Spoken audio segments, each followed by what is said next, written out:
Hello YouTube, and thank you for watching my channel. Earlier in the week, I had my brother show how to paint a model and how to fix it and for his Warhammer 40k stuff that he does. And he's probably going to do a couple more of these because I think it's really interesting how he does it and how he gets these things set up. So what I did is I broke the video actually down into 15-minute parts or segments so that, I don't know about you guys, but I would rather watch it in 15-minute segments than I would to sit down and watch it in a 2-hour segment. So anyway, I broke it down into 15-minute segments, and here's the segments. This is going to kind of be the intro for every one of them, and I'm going to number them as we go. So without further ado, here's my brother Joe, and he's painting a model. On the first episode, he's going to explain the model to you, and then throughout the episode, he's going to explain what he's actually doing, why he's painting it, why he's found why he's going to paint it, and essentially he's going to walk you through the steps that he's done and he's learned through his trial and error on how to actually get these models looking so that he can sell them, because that's one of the things that he does, is he sells them to other people to be able to use as well. So without further ado, here's my brother Joe. Thank you. Alright, hello, and welcome to Joe's Painting Corner of Hitchcock Handyman. I'm Ben's younger brother, Joseph Hitchcock, and I create weird mods of models and then paint them. This is my Sister of Battle Thunderwolf Rider. I build Sisters of Battle, but I like the new Imperium rules where basically you get to build your own army again. I run a Fratius Militia, which is basically the Sisters of Battle attached with Imperial Guard and other Imperial forces. So Sister of Battle mainstay with a bunch of other attachments. I wanted to have some mounted cavalry because I kind of really liked the Thunderwolves, but I really like Sisters. So I did a mod where, although these are saber-tooth cats, I did a mod where I found these nice saber-tooth with mounts and saddles. But the problem is that mounts they had that I was originally going to convert are about a half an inch taller than the actual 28mm Games Workshop models. So instead, I got Dark Eldar and cut off some of the stuff and got the Dark Eldar mounted on, and then have a Imperial Warhammer Fantasy, or I guess they're now called Age of Sigmar, but Warhammer Fantasy. I believe they're cultists. I'm not 100% sure. No, they're Imperial. But anyways, I got a flail from them, a bolt pistol from Imperial Guard, and then for flavor text, just because I like to have more for my models, I got the saber-tooth jumping on a orc.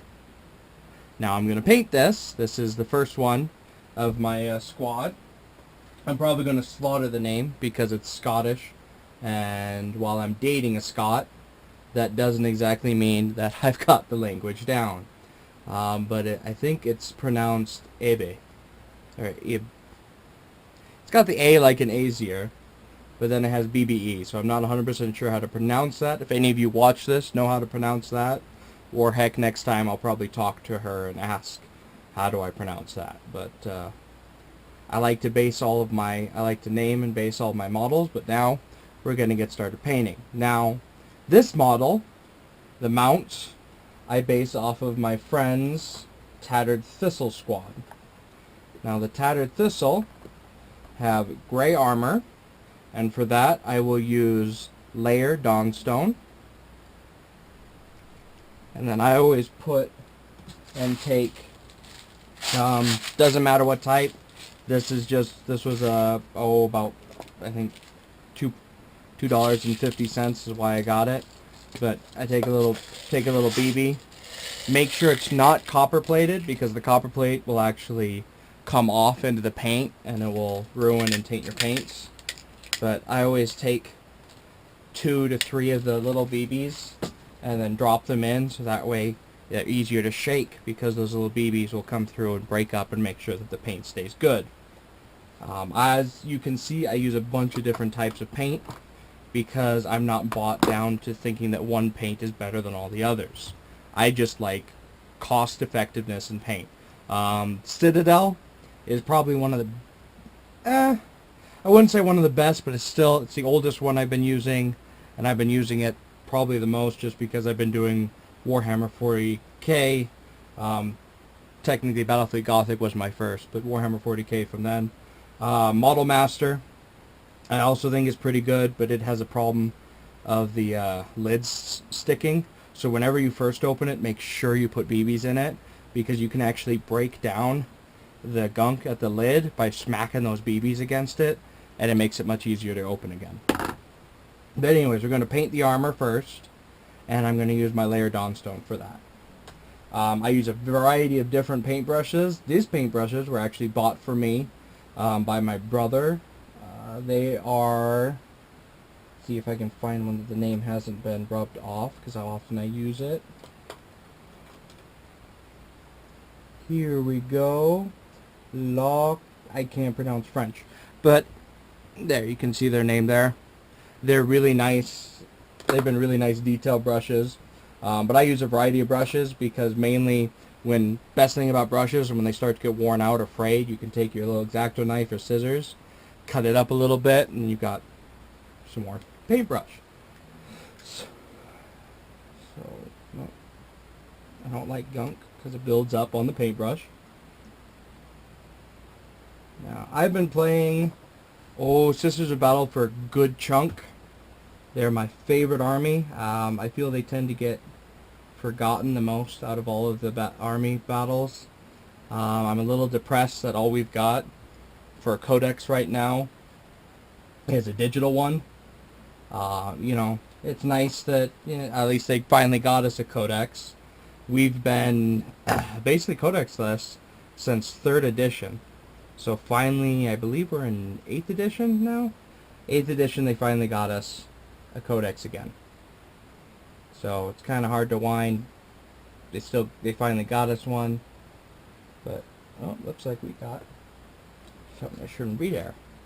Technically you're supposed to clean the model before painting, but sometimes you can miss out on these little tiny chunks and little tiny stickers or burrs, and so it's good to get those off. Whether you find them in painting, it's best to get them off before painting, but you can't always spot them, or at least I can't. Alright, so here they all use gray armor. Down.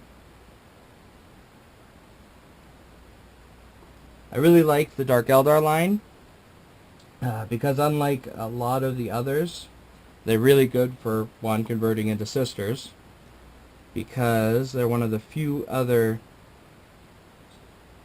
armies that come with a lot of female miniatures.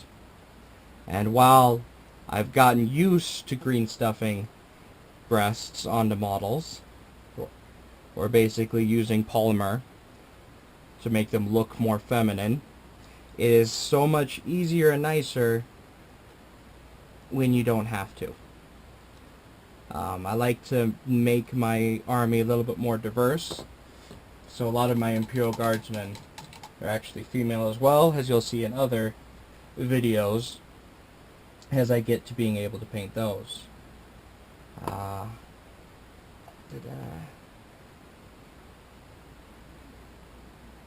A lot of people will actually paint their models before putting them together, which is all well and fine if you already know exactly what you're doing.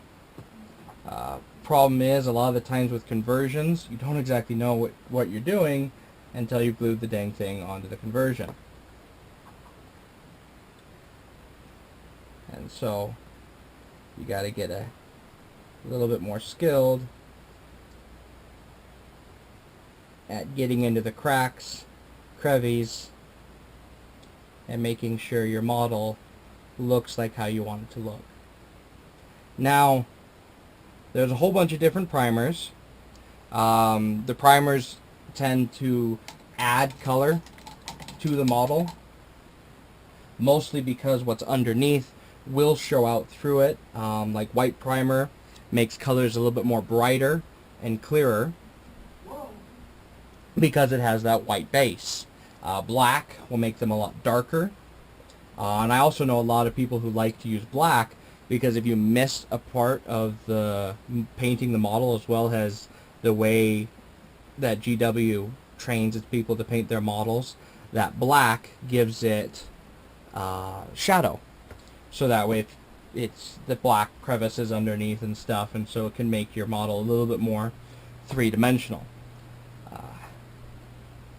I'm using blue here mostly because my store did not have any black spray paint at the time, and I wanted to get to work, as well as the fact that I use a lot of flyers, and I like the Imperial Navy, and the Imperial Navy uses blue, and so it's a lot easier to spray paint and then detail paint some of those bigger flyers than it is to take out a little tiny paintbrush and to paint the whole thing blue. As well as the fact, because they work also really well for the Tattered Thistle paint design, because the blue and the gray mix very well together, at least in my opinion. And because it's blue detailed, I don't have to do quite as much work, and when you just see some blue that I missed, it blends in with the detail work. This paintbrush is starting to get a little old, so I may end up taking a knife to it soon, just to get it so that way the bristles stay well and good. Alright, let's make sure, get in there and get all those nice little... You want to make sure that you don't layer on too thick, because if you do, you can actually fill out the detail that would be there, so that way it's no longer there, because the paint actually can fill it in like, you know, mud inside of any crevice. And we want that detail to pop. We want it to show, because that's part of the fun of models. So make sure that either you have to water down your paints, which actually happens a lot. Some paints you'll definitely have to water down. Others you don't, and you can just, you know, paint right over. Alright, it looks like we almost got the main body done.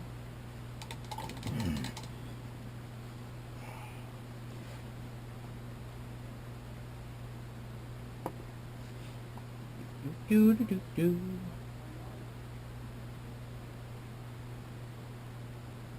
Try to get all the arm pieces that count as armor.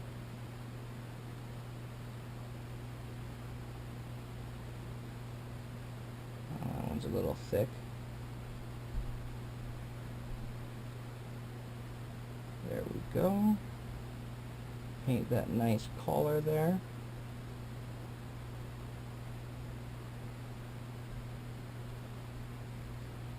There we go. I also liked the new Dark Eldar armor, kind of, because it looks a little bit more, like old Gothic armor, and so it works more for modding into Sisters than the older Dark Eldar armor. But I found if you're going to convert into Sisters, Dark Eldar and Eldar are probably your best bet for doing so, just because they have those slim designs, and a lot of them are already female. I'm going to start trying to take Space Marines and see how well I can do them into Sisters of Battle as well, just because, one, I think that would be fun, and that's the whole point of this, isn't it, is to have fun, and two, as a blacksmith, I don't really like, especially in armorsmith, blacksmith, I don't really like boot plate. I always found it to be really stupid and impractical. Like, I understand the main reason for it. It's erotic. But personally, I find actually well-designed armor to be sexier. Maybe that's my blacksmith background. Because, you know, I like a good suit of armor. Now let's just gonna touch that up, because most of the saddle is actually going to be leather. It's just the armor bits that are going to be this nice gray tone, because I want the mount to, you know, have the same armor colors and coloration as the rider. I haven't 100% decided on what I'm going to paint the mount. The Sabertooth, I believe I named him Rawl. So I'm not 100% sure what color I'm going to paint Rawl yet. I've been in between Panther and Tiger and Arctic Tiger. Especially since the Tattered Thistle, as you can kind of tell, maybe some of you from the name, is based off of Scotland. Thank you for watching how Joe paints and explains and looks at these models. Now, like I said earlier, these are broken up into parts, so please stay tuned for the other parts as well, as he explains and breaks down what he's actually doing with the models and what he's actually painting them. I know that you guys don't really want to listen to me when you're looking at these models, so I'm going to go ahead and tell you guys, just like, subscribe, leave comments about what he's painting. Maybe you've come up with other ideas or other things on how to do models as well, whether it's Warhammer 40k, D&D, or any other type of models. Now, if you have come up with more information or you want more information from Joe, please do leave a comment below. Also, like I said earlier, please like and subscribe. That means a lot to us. That shows that these are the type of videos or types of information that you want getting out there. Because like I said, this YouTube is just kind of a random. We believe in fun and we believe in education, and we want to get it out there. So again, stay tuned for the other parts, and we'll go ahead and get you on to the next one. Thank you very much.